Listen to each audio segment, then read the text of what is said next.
এইগুলো হচ্ছে চিংড়ি মাছের মাথা ছিল, সেই মাথাটা বেটে তারপর বেসন, পেঁয়াজ, লঙ্কা, কালো জিরা এইসব দিয়ে বড়া করছি। এবার আমার চিংড়ি মাছের বড়াটা হয়ে গেছে, এবার নামাবো। এদিকে আমার ভাতও হয়ে গেছে, দেখো ভাত হয়ে গেছে, নামাবো। এবার আমি এই তেলের মধ্যে এই চিংড়ি মাছটা এবার দিয়ে দেবো, এই চিংড়ি মাছটা দিয়ে দেবো।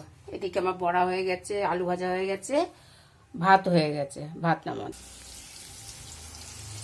এর মধ্যে আমি 4টে এমনি গোটা কাঁচা লঙ্কা দিয়ে রাখবো, কারণ আমি এমনি কোনো লঙ্কা দিইনি।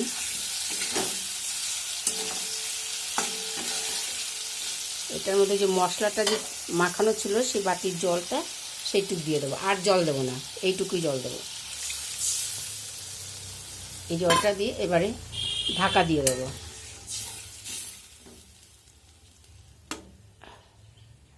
সামান্য একটু মিষ্টি দিয়ে ঢাকা দিয়ে দিচ্ছি।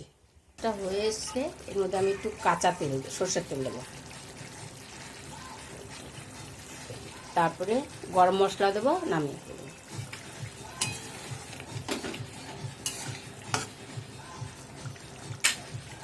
এবারে একটু গরম মশলা দিয়ে দিচ্ছি।